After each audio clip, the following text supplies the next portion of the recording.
everyone, it's Jack from Cultaholic.com, and you know what time of week it is. It's Friday.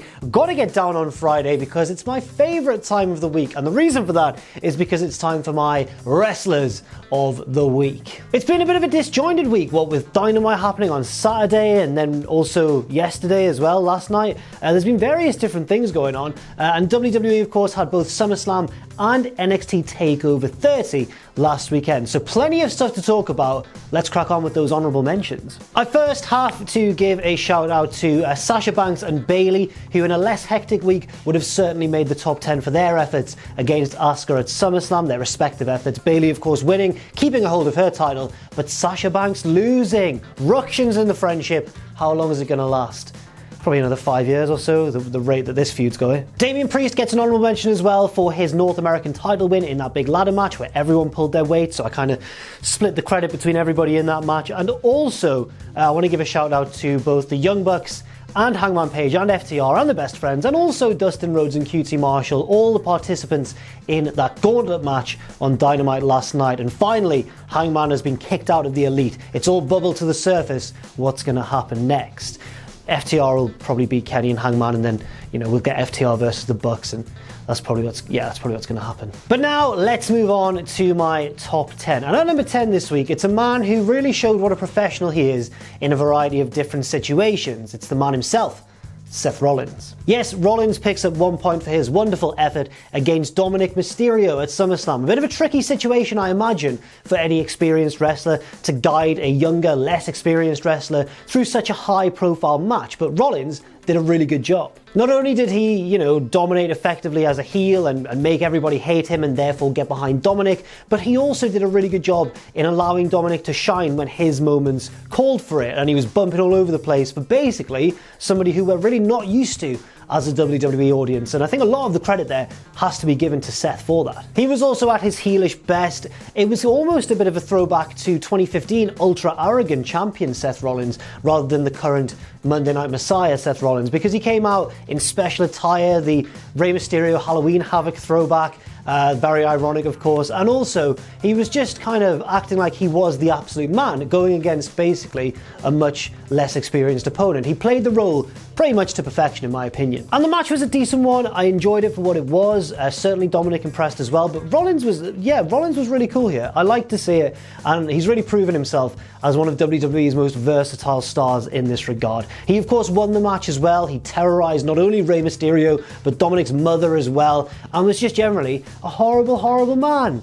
So I'm going to reward him by giving him a point on Wrestlers of the Week. Well done, Seth. Number 9 is Dominic Mysterio, because, I mean, as much as Seth Rollins guided him through the match and did tremendously well, Dominic still had to turn up and perform, and I think he exceeded many of our expectations. The match was very carefully and cleverly built to give Dominic various little different moments to shine, such as going crazy on Rollins with the kendo stick, that Russian leg sweep off the corner through the table, for example. But I think also a lot of that was on Dominic as well. He had to make those moments believable and exciting, and he did so perfectly. Not sure what the ring attire was about, the hood and everything, but I'm not going to hold that against him. Yes, he looked like AJ Styles making his entrance in TNA, but that's fine.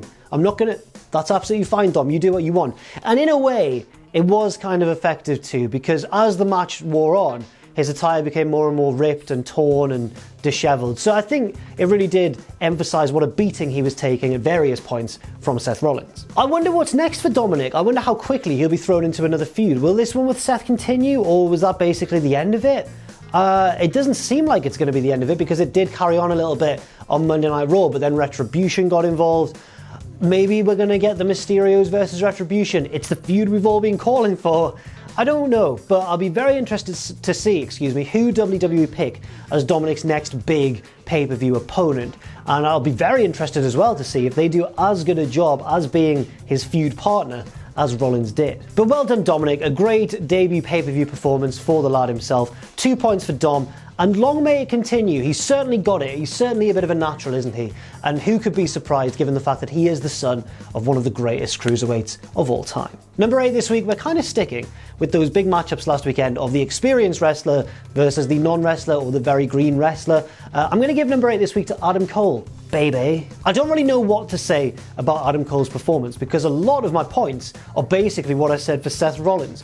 Cole had a bit of a different role very slightly to Rollins. Rollins was of course wrestling a smaller opponent, whereas Cole was the smaller, more nimble guy going against a bigger foe. I think he did a really good job though. And Cole was in a tricky position here. It was kind of a battle between a tweener and a heel, wasn't it? Or a heel versus heel almost. But Cole was kind of, weirdly, the de facto babyface in this one, but also it's a difficult role to play because he is the cocky wrestler going against the guy he should be beating anyway. And it's very difficult to play that role as a good guy. So I think Cole did a wonderful job here. He got the win, which was the correct decision, of course, but also he made it look very, very difficult, which is brilliant. I think that's really a lot better than if Cole had a few little shocks here and there, but pretty much easily defeated McAfee in the end. Instead, he really had to pull it out of the bag, and I think that was absolutely the way to go. He sold it perfectly, his performance was excellent as per usual, and he remains one of NXT's best performers. But I don't know what's going on next for Cole, because the Undisputed Era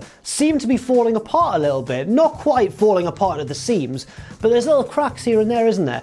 From NXT this week, of course, we saw Kyle O'Reilly defeat Drake Maverick, and then Strong and Fish barreled down to the ring and started beating down Maverick, and O'Reilly didn't look too happy about it. Could we be on the verge of a split in the Undisputed Era? Maybe Fish and Strong on one side, O'Reilly and Cole on the other. Maybe Cole will just get sick of them all and go, I'm off on my own singles run, here we go. Maybe O'Reilly will say the same. In fact, that's what I want. I kind of want O'Reilly to go off on his own and do his own thing as a face. But regardless of that, Adam Cole could be in for some serious points very, very soon. He, of course, next week has the chance to regain the NXT Championship. It's been vacated by Killer Kross. Unfortunately for Kross, he got injured during his title win.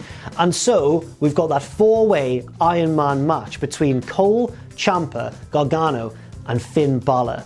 I feel as though the winner is probably not going to be Cole just because he's held the belt so recently and held it for so long. But maybe NXT will just be pressing, the little reset button, taking it back to Cole's title reign and seeing what he can do with it. But I wouldn't put money on him. Number 7 this week, we're going to take a brief detour from WWE and we're going to head to Impact Wrestling for the second part of their Emergence 2-week special. The best match of the show, comfortably for me, was the Knockouts title match between Deonna Purrazzo and the challenger and ex-champion Jordynne Grace. Jordynne Grace is this week's number 7. This was a very smartly booked Iron Man or Iron Woman, I don't know which one, a very smartly booked Iron match. Grace, of course, wanted to get her title back and was full of babyface fire. She got the first fall and it seemed like it was going to go so well for her. And then, of course, because it's pro wrestling, things turned around right towards the end. But they did an incredible job of pacing the match well, keeping everybody captivated all the way through. Grace was brilliant working from underneath, or when she was dominating the match, seeming like she was just absolutely on fire. It was really good. It was the best thing on the show by a country mile. That makes it sound like it was a bad show. It wasn't a bad show at all. This was just the best thing on it by quite some margin. Impact's women's division, apart from maybe some all-female promotions in Japan, but in terms of Western promotions, big ones, Impact probably has the best women's division around right now. It certainly beats AEW's, it probably even at the moment beats WWE's, although WWE's has more big stars. The recent match quality between Grace and Purrazzo has kind of elevated the Knockouts women's division back to its perch where it used to be in the 2000s, and I think it probably is the best around right now, certainly in Western wrestling. So well done, Jordynne Grace. 4 points for you. I don't know when she's going to get another crack at the title now that she's lost. She did lose in slightly dirty fashion, so maybe she's going to get another shot, maybe she'll win it back, I don't quite know. But there are a variety of different women in the Knockouts division who could step up and take her place, so maybe she's got a bit of a fire on her hands to stay as prominent as she is. Number 6, Drew McIntyre, the WWE champion still, after a weekend where many people, myself included, thought that he was going to lose that belt to Randy Orton. And to the surprise of many, I thought this match was going to be one that maybe relied on a few gimmicks here and there, a bit of smoke and mirrors, maybe Retribution were going to get involved in this one.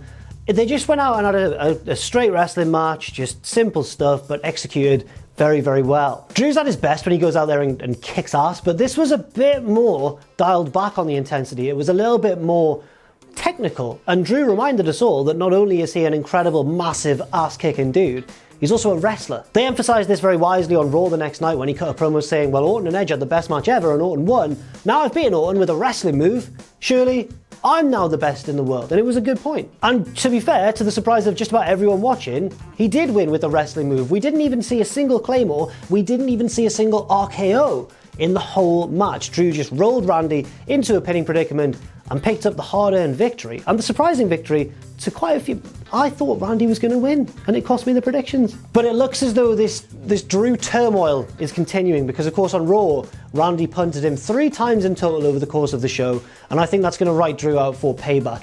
Probably no title defense at Payback, although I imagine Drew may rock up and involve himself in the Orton versus Keith Lee match. Keith Lee's kind of gotten entangled with Orton now. It's all a bit strange.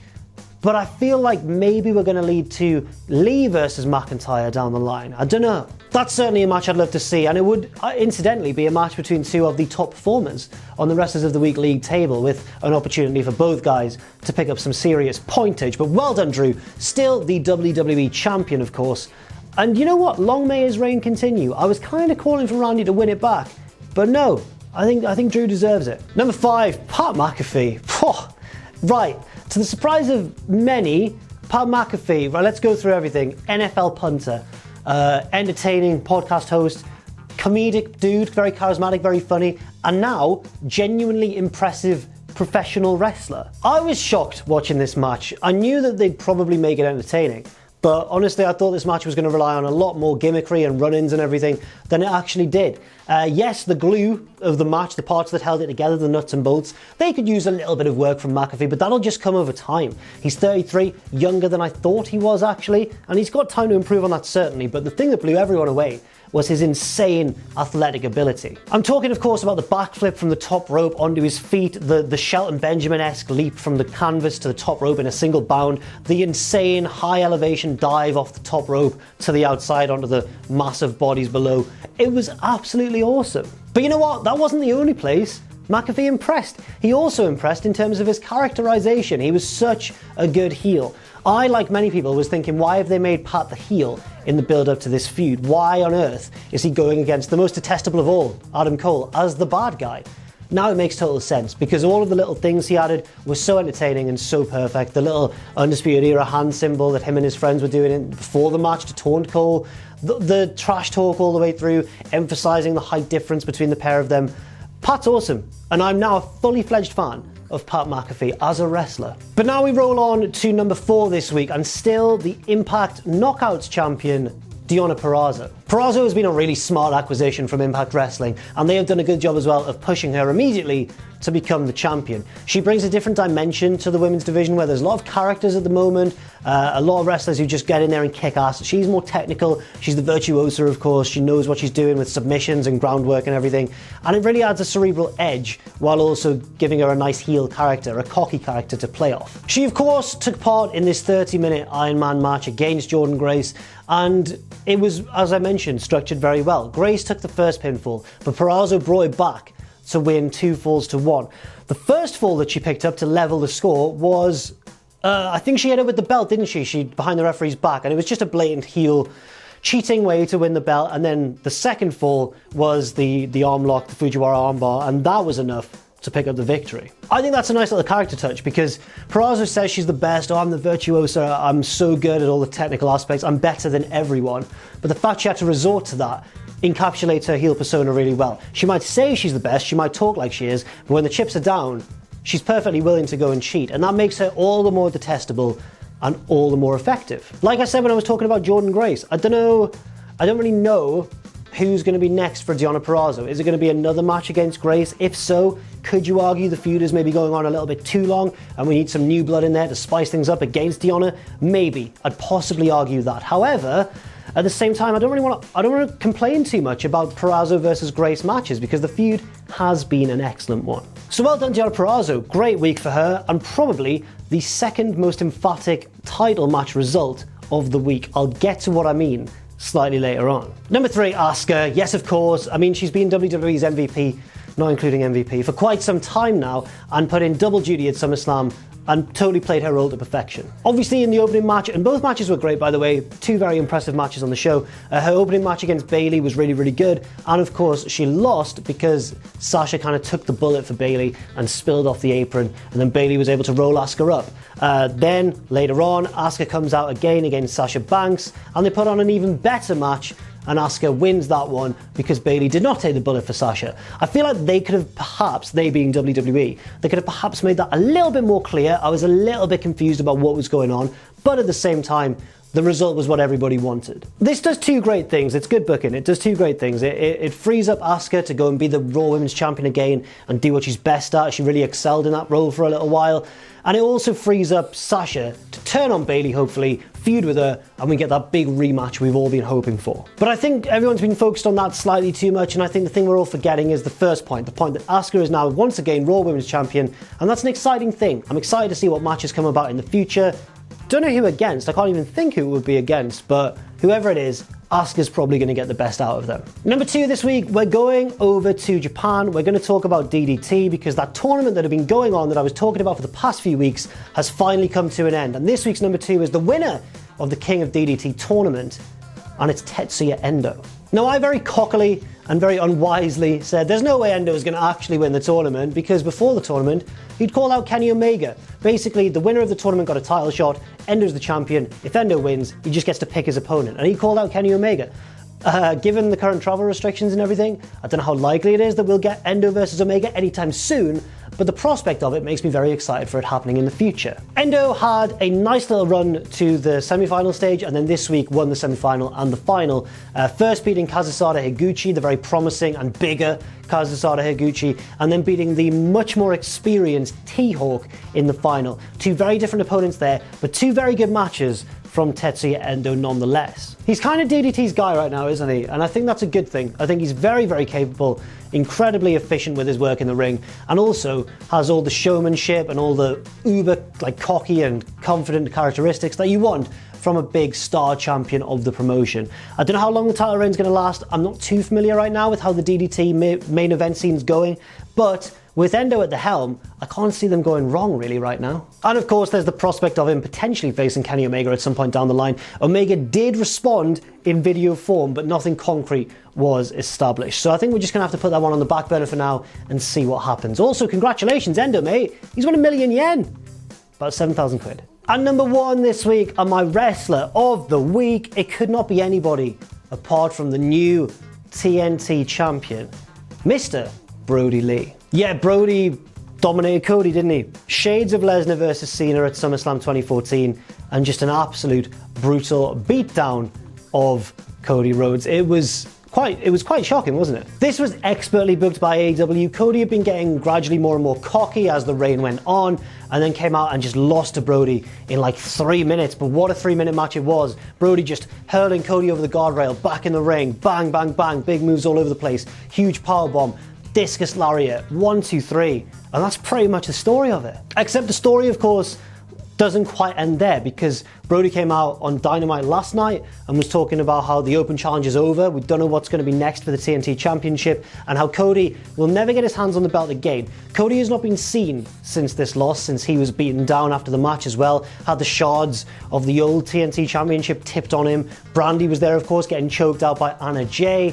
And Brody's in control right now. He's in control of AEW to a lesser degree than Jon Moxley, of course, but he's pretty much in control. His boys are running around all over the show. He's a fearless and ruthless leader, and I don't know what's next. But one thing this result did do was make me very keen to see what's next. I can't wait to see what happens when Cody returns. I can't wait to see if he goes after Brody or someone else.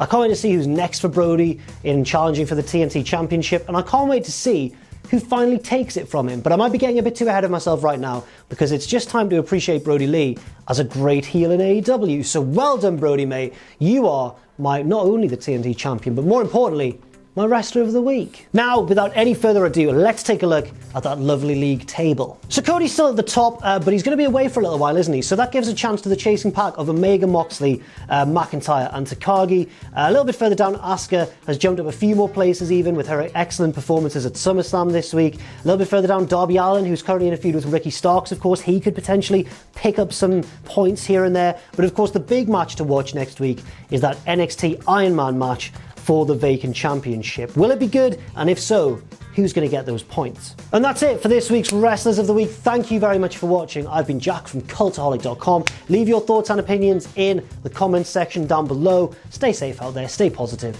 and I'll see you very soon.